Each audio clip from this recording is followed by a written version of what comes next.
vocês ali. Tá bem? Então, olha, que lindo, né? Isso aqui vocês sabem. Você lembra que nas primeiras aulas a gente comentou quais eram as carnes mais consumidas no mundo? E lá tá, né? Ninguém lembrava que era o suíno. Todo mundo pensa em ave, né? Claro, a ave também é consumida, mas se nós falar em patamar mundial, a carne mais consumida no mundo é a carne suína. Em segundo lugar, a carne de aves. E em terceiro, então, a carne bovina. E daí lembrem, né? Lembram que a prof perguntou qual é a carne mais consumida no Brasil? Daí, você sabe muito bem, né, que não é o suíno no Brasil, e sim a carne de frango. E a carne de frango, como vocês podem observar, se vocês, né, que são um pouquinho mais velhos que nem a prof, né, ou os pais de vocês lembram que frango se comia no domingo, né? E hoje em dia a gente come frango praticamente a semana inteira e vai comer então a carne bovina no domingo. Mudou muito, né, essa questão de produção, o custo de produção. A carne de frango passou a ser uma carne produzida rápida, com baixo custo de produção, mais acessível para o consumidor. Então, no Brasil, o maior consumo, a carne mais consumida é a carne de aves. Em segundo lugar, a bovina e terceiro lugar, a carne suína. Aqui só para a gente saber, falando um pouquinho da carne suína, né? Se lembra que a gente importa e exporta, e o Brasil exporta carne suína. E ele é o quarto maior exportador de carne suína. Pensem em exportação. Tudo isso gera renda, né? E de toda essa carne produzida dentro do Brasil, olhem só, 81% de tudo que é produzido de carne suína fica para o mercado interno. E vocês viram lá que o brasileiro, a carne suína é a terceira opção dele. Ele vai comer primeiro o frango, depois o bovino, depois o suíno. E mesmo assim, ele sendo a terceira opção no cardápio, toda a produção que o Brasil produz, 81% ainda fica para alimentar o nosso mercado interno, para a gente ver, né, que o tamanho da nossa população influencia muito.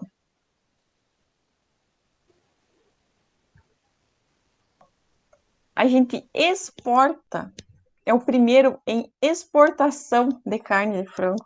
A gente produz muita carne de frango. Quem quer trabalhar nessa parte de qualidade de carne, olha, frigoríficos que trabalham, né, toda nessa questão, está aumentando muito e a tendência é aumentar ainda mais. Aqui na minha região, vão abrir um novo frigorífico, então vai aumentar tanto a produção de animais, como o faturamento, né, o processamento dessa carne. Então, o Brasil já é o primeiro em exportação, em produção é o segundo. Aqui só para lembrar vocês, essa notícia está um pouco velha, mas que o Brasil é o primeiro em exportação de carne bovina. Se lembrem que a gente comentou, né, que de rebanhos, né, de quantidade de número de animais no mundo. Se lembra que a gente falou lá da Índia, né, que a Índia, o bovino é um animal sagrado. Então lá tem um rebanho enorme, mas uma baixa produção de carne. E aqui, então, o Brasil é o primeiro em exportação. E de tudo isso também que o Brasil produz, grande parte, a maior parte fica lá, ó, para abastecer o nosso mercado interno, para o nosso consumo. Então, a parte de carne, ela é muito grande. O Brasil está entre os primeiros em produção, em exportação de carne. Existe, então, uma projeção que o Brasil ainda ele tem muita área para aumentar essa produção, tanto de aves, de suínos, a gente produz grãos, milho, soja, que alimenta monogástrico, que é aves, suínos. A gente tem pastagens que os bovinos são produzidos a pasto. Então, a tendência é que o Brasil sempre, a cada ano, aumenta, então, essa produção e essa exportação de carne para o mundo inteiro. Então, é um mercado que ele está em constante crescimento. Então, aqui só para não deixar de falar dos ovinos, né? Os ovinos, o Brasil importa, né? Ele não exporta, né? Mesmo assim, o Rio Grande do Sul que tem o maior rebanho, mas daqui uns dias nós vamos perder lá para a região norte, né? Com os animais deslanados. Aqui só falando em mercado mundial de ovinos, sempre que a prof falou, né, que daí a Nova Zelândia produz um animal, você lembra que tem animais, né, que são para uma coisa, animais que são para outra coisa. Ovinos, tem ovinos especializados em lã, tem ovinos especializados em produzir leite e tem ovinos especializados em produção de carne. Então, Nova Zelândia tem animais, né, que são mais especializados para produzir carne. Já a Austrália tem um rebanho maior para produzir lã, mas mesmo assim, mesmo produzindo lã, tendo aptidão a produzir lã, esses animais também vão acabar, os machos, né, e animais de descarte viram carne, depois abatidos e também aumentam a produção das primeiras aulas. Então, o que é uma carcaça? Então, lá vai estar a definição, né? Que animais abatidos, formados por massas musculares e ossos, desprovido de cabeça, pata, cauda, couro. Aqui está em algumas espécies, porque a gente pode consumir, comprar uma carne de suíno com couro. Órgãos e vísceras torácicas e abdominais. E o que é carne? Todos os tecidos comestíveis dos animais de açougue, englobando músculo, com ou sem base óssea, gorduras e vísceras, podendo os mesmos ser in natura ou processado. Então, como essa carne, né? Qual é a composição, do que ela é formada? Então, ela é muito variável, porque ela pode estar em regiões diferentes do animal. Pense numa carcaça do animal, tem a carne está distribuída, né? Os músculos estão distribuídos ao longo do corpo. Então, tem regiões diferentes, com mais ou menos atividade. Isso altera a composição. Na preparação dos cortes, a gordura pode ser também retirada ou não. Tu vai fazer um corte suíno, pode retirar a gordura ou não. Hoje em dia, até as carcaças de suínos vêm com tão pouca gordura que acaba, às vezes, a carne ficando até um pouco ressecada, dependendo do jeito que você vai preparar ela. Então, essa carne pode ou não ter a base óssea. A gente pode chegar lá, né, nós somos no mercado, pedir ou comprar o corte pronto já nessas bandejinhas, pode estar a base óssea ou optar então por um corte sem osso. Então, existem fatores endógenos e exógenos. Então, endógenos a gente não consegue alterar, porque nasceu com o animal, é do animal. Então, espécie suína, bovino, ave, raça, Angus, Nelore, Lajoarte, tipo banha, sexo, macho, fêmea, castrado, idade. Vocês já ouviram falar? Novilho jovem, carne de cordeiro.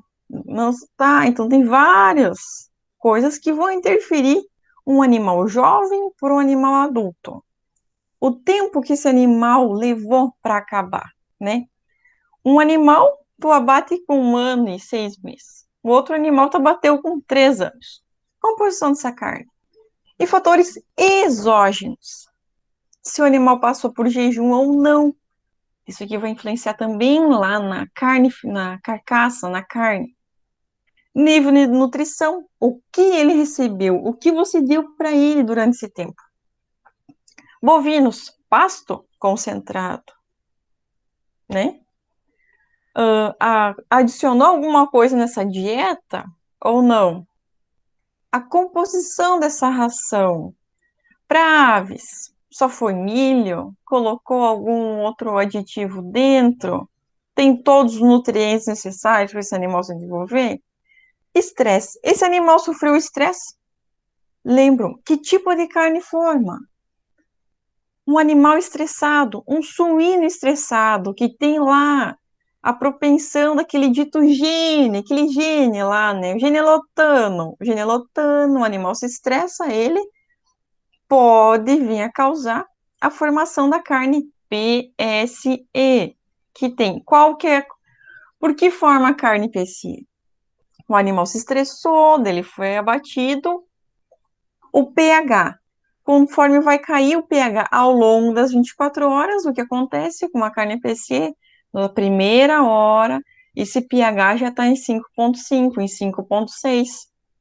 Ele não teve uma queda ao longo das 24 horas. Formou uma carne diferenciada, que vai nos prejudicar lá no nosso processamento, ok? Então, vamos começar um a um.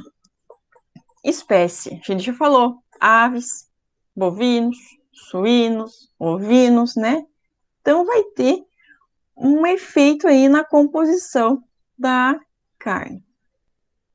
Aqui a gente tem esse quadro que mostra, então, a composição química, né, da carne de diferentes espécies.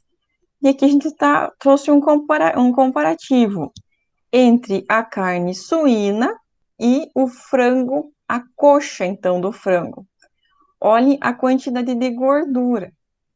Então, altera entre as espécies. A gordura em 100 gramas é 1,2 e a gordura em 100 gramas de uma carne de coxa é 3,1. Então, tem todas essas variações. E a raça? Então, depois da espécie, a raça é o fator intrínseco que mais afeta a composição química e bioquímica.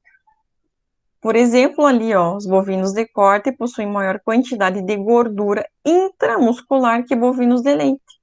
E aqui embaixo eu trouxe para vocês que antigamente se trabalhava com porco tipo boi e hoje se trabalha com animais, por exemplo, lajoarte, landrace, que tem uma estrutura de carcaça diferente, uma deposição muscular muito maior quando comparada com o animal tipo banha.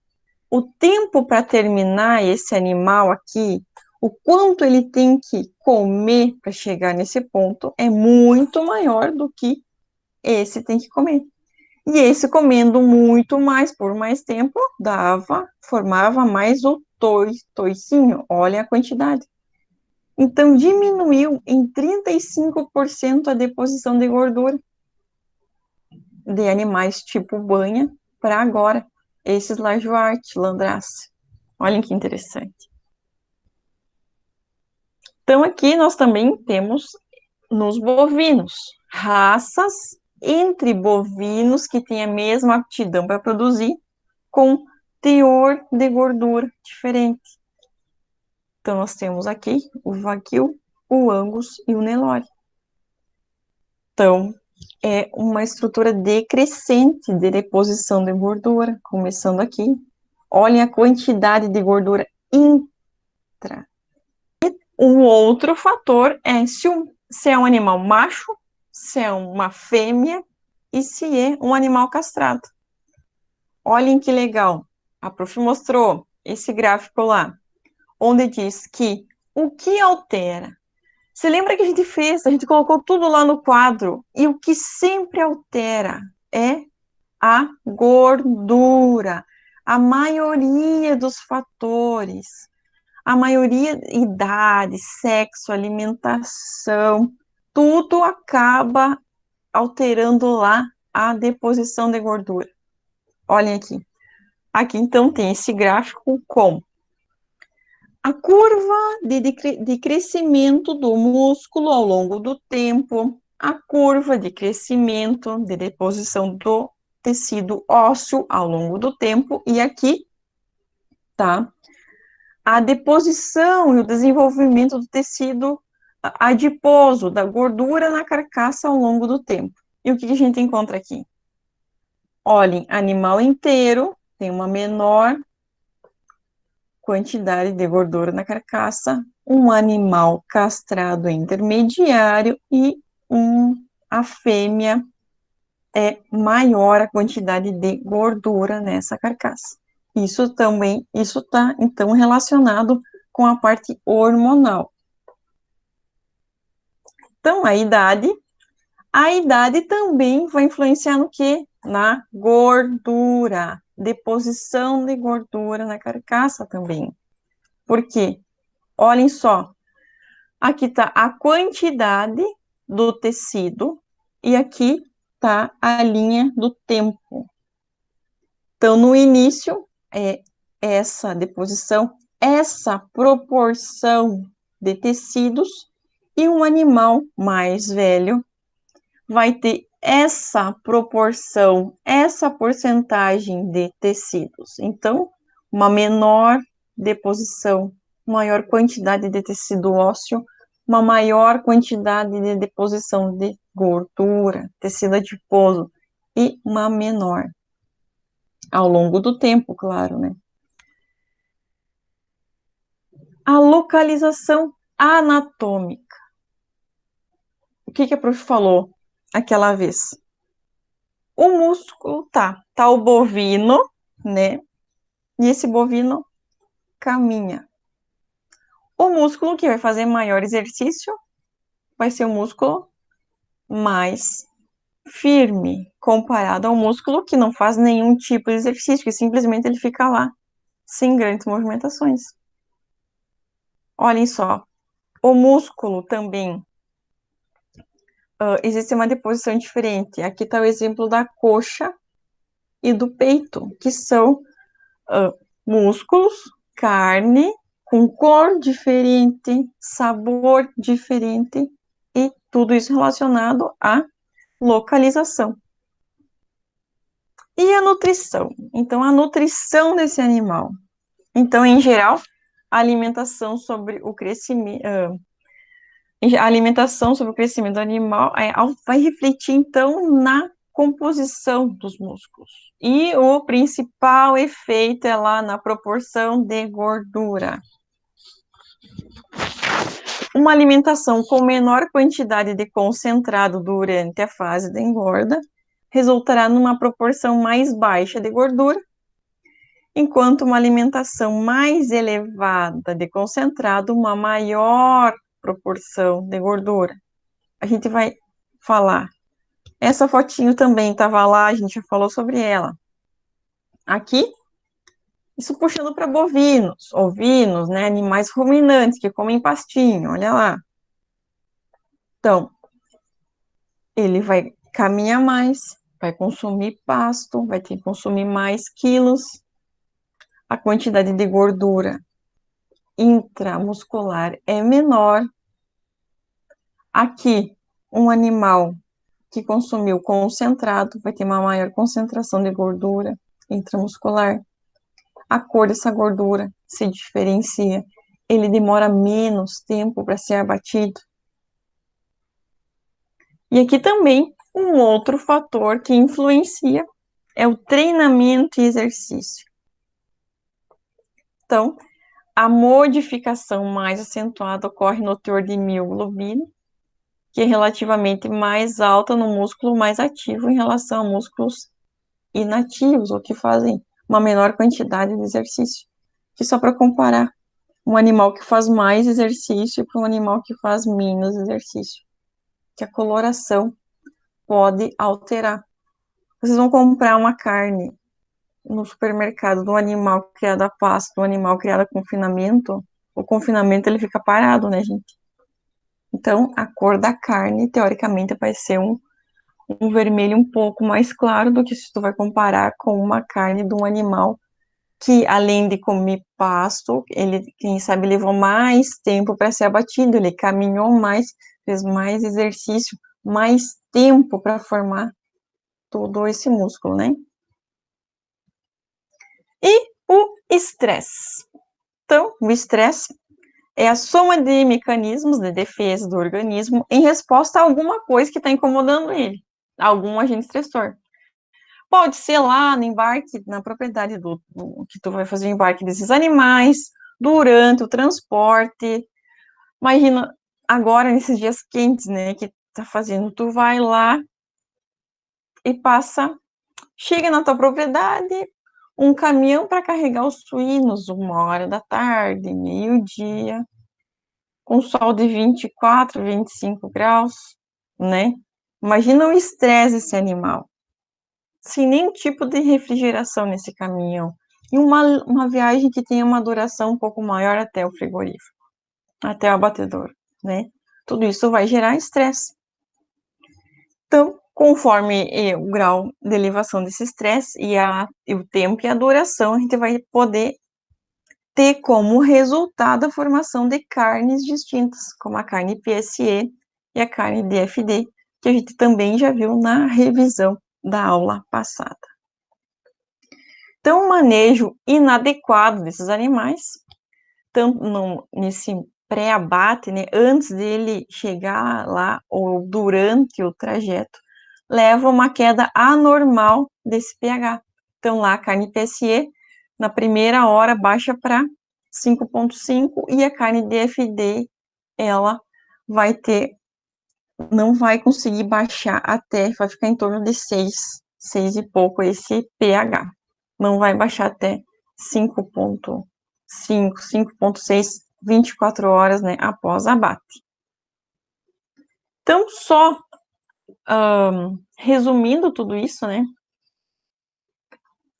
que tudo influencia, né, no glicogênio, e o glicogênio é que vai influenciar, conforme ocorre essa queda, a transformação do ácido lático, vai ocorrendo, então, a queda do pH, ao longo, então, do tempo. Então, fatores que vão influenciar: nutrição, manejo, transporte, o estresse. Então, a quantidade de glicogênio armazenado na musculatura do animal no momento do abate é decisivo para definir qual vai ser o valor final do pH. Então, são vários fatores influenciando. De forma qualitativa, nós temos a raça, o sexo, a idade, que vai influenciar na conformação dessa carcaça e no grau de engorduramento. Não? Então, são qualitativas. E as quantitativas, que vai estar relacionado como você criou esse animal, né? O sistema de criação, se ele tinha ou não tinha sanidade, como que foi a alimentação dele, que vai refletir lá no peso da carcaça, peso do total, e a idade que esse animal, então, chegou a esse peso de abate. Tudo isso são fatores determinantes na qualidade dessa carcaça.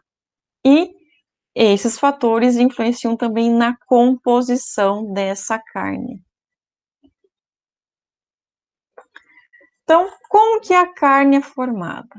A carne, ela é composta, então, basicamente de tecido muscular, tecido conjuntivo, tecido epitelial e adiposo. Marquem, são 4, né? Não vamos esquecer.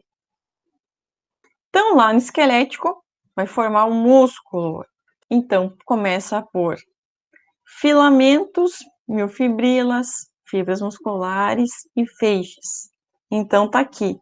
Era para desenhar esse esqueminha. Começa lá com a miofibrila, várias miofibrilas, né? Com miofilamentos, sarcômeros, sarcolema, formam as fibras. Várias fibras juntas, né? Várias fibras vão formar um feixe. Vários feixes vão formar o músculo. Então, quem é o músculo liso? Ele tem contração involuntária, então a gente não manda ele, faz sozinho. Ele vai estar onde? Nas paredes do esôfago, estômago, intestino, vias respiratórias, artérias, veias e grandes vasos.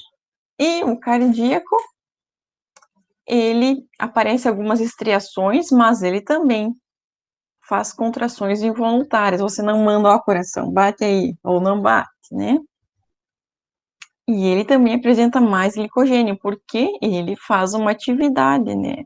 Ele está fazendo uma atividade, batendo, está se movimentando. Por isso que tem glicogênio. Lá no tecido conjuntivo. Então, o tecido, como a gente viu aqueles feixes, né? Fibras, feixes, então tudo isso eles são unidos por alguma coisa. E quem faz a união disso é o tecido conjuntivo. Então, o que envolve a fibra, que é uma coisinha, com vários mil filamentos, é o endomísio. Várias fibras juntos, várias fibrinhas juntos, né?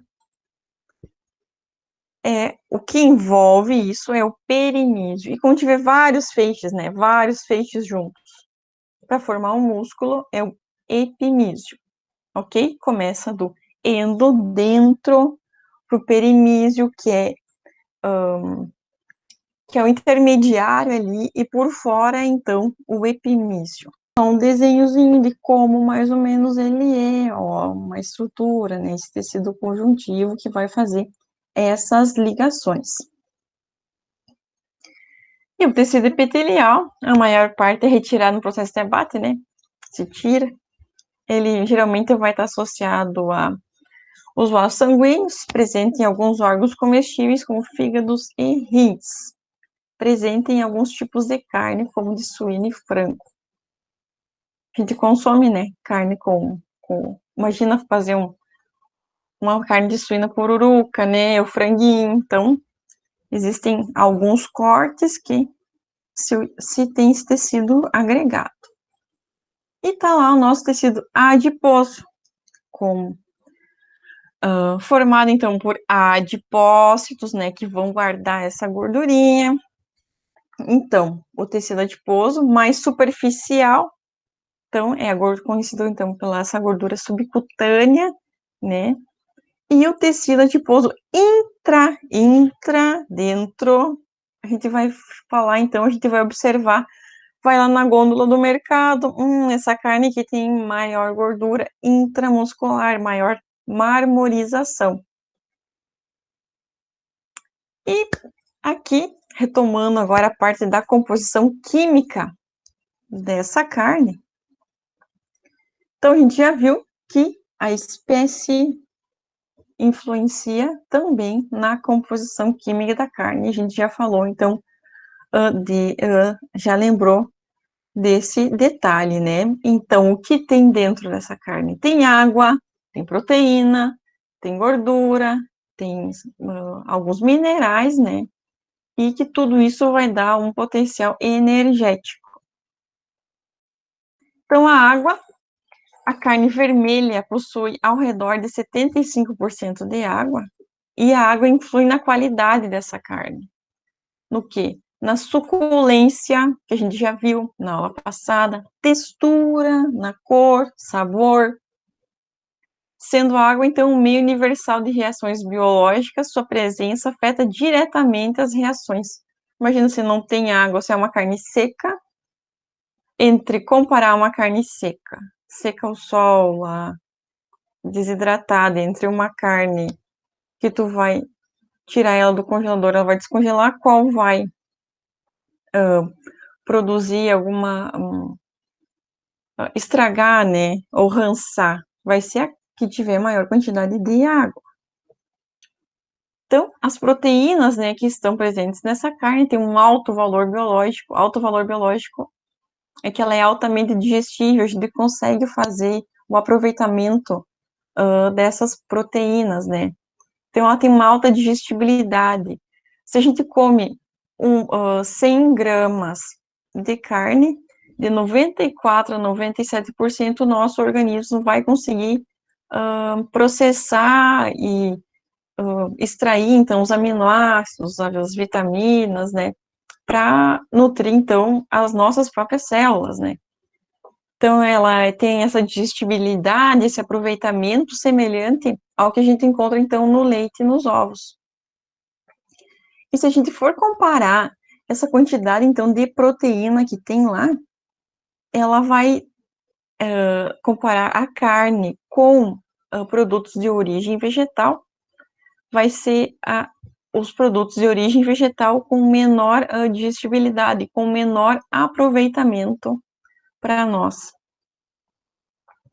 Então, também tem o colágeno, né, que ajuda a formar todas essas estruturas, que é a proteína mais abundante no organismo animal. Na carne tem de 5 a 15%. E vai estar onde? Nos tendões, ligamentos, a gente já ouviu falar, né, de colágeno, né, mulheres principalmente sabem muito bem do que eu tô falando, que ao longo da vida as pessoas perdem um pouco do colágeno, né, então, às vezes tem que fazer uma reposição. E ela se solubiliza pelo calor, gerando aquela gelatina, né, e a elastina? A elastina é formada por fibras e proteínas elásticas de cor amarelada, presente nos ligamentos, paredes das artérias, em pequena quantidade associada ao colágeno, tecido conjuntivo que envolve o músculo. E os lipídios são mais variável da carne. Quase todos os fatores que podem influenciar na composição dessa carne vão influenciar no quê? Na gordura, nos lipídios. Então, uma quantidade variável de acordo com o método de obtenção e com o corte da carne, tu pode incluir ou não. Então, existe gordura intramuscular, intermuscular e subcutânea. E dentro dessa gordura, nessa composição dos ácidos, dos lipídios, né, existem os ácidos graxos essenciais. E esses essenciais, nós, homens, mulheres, a gente não consegue sintetizar, fabricar dentro do nosso corpo mesmo. Então, a gente precisa ingerir. E quem são eles? Os ômega 6, ômega 3. Isso a gente encontra até na farmácia em cápsulas, né? Mas a gente consegue ingerir isso via alimento, via carne, carne de peixe, carne de bovino também tem, carne de ovino também tem. Se tu enriquecer uma alimentação, se botar na dieta do teu frango maior quantidade de ácido ômega 6 e ômega 3, esse vai ser depositado lá na carne, tu vai estar consumindo depois, ou vai estar oferecendo para o teu cliente, né, para o teu consumidor, uma carne com uma maior quantidade desses ácidos graxos. Também tem o colesterol. É muito. Mas a gente também viu nas outras aulas que existe colesterol bom e colesterol ruim, né? E que sem colesterol a gente não ia conseguir sintetizar a vitamina D. Por quê? Porque para fazer essa síntese, né, de vitamina D, precisa de uma molécula de colesterol. Os ácidos biliares também, que ajudam toda na questão da nossa digestão, também tem a formação. Um desses constituintes vai ser o colesterol. Existem também alguns hormônios sexuais que também estão relacionados com o colesterol e adrenocorticais. Então, né, a gente precisa consumir algum tipo de gordura, né? Claro, não vão sair comendo aí só carne gorda, mas que a gente precisa desses ácidos graxos, desses lipídios. Então, também tem lá os micronutrientes. A carne, então, é rica em vitaminas, vitaminas do complexo B, vitamina A e D também estão lá. Então, a carne vermelha também tem, pode contribuir, né, para a nossa dieta com ferro, e carnes brancas, como peito e frango, possuem baixos teores de sódio, e às vezes, né, a alimentação nossa está com altos níveis de sódio, a gente pode, então, introduzir na alimentação uma carne com baixos teores de sódio, que vai melhorar, então, os nossos índices. Então, qual é a diferença entre a carne vermelha e a carne branca? Então, a carne vermelha, as fibras musculares vermelhas caracterizam-se por maior concentração de mioglobina, que vai dar, então, a cor do pigmento vermelho, né? Maior concentração de mitocôndrias. As mitocôndrias, então, tem a ver com a respiração. São carregadoras de oxigênio. Utilizam também ácidos graxos como fonte de energia. O teor de gordura intramuscular pode variar, então, de 2,6% a 14%. Se a gente comparar com uma carne de cor branca, né? Então, as fibras musculares brancas caracterizam-se por menor concentração de hemoglobina, menor concentração de mitocôndrias, praticamente não utilizam ácidos graxos como fontes de energia, e o teor de gordura intramuscular geralmente é inferior à carne vermelha, menor que 3%. Então, alguém que está fazendo uma dieta, né? Mas também tudo tem que comparar, né? A gente não pode generalizar, porque existem carnes vermelhas com baixa concentração de gordura também. A gente viu lá, né? Nas tabelas. Então, é tudo relativo. A gente não pode também sair afirmando, não, podem comer. É um geral, né? Tudo depende.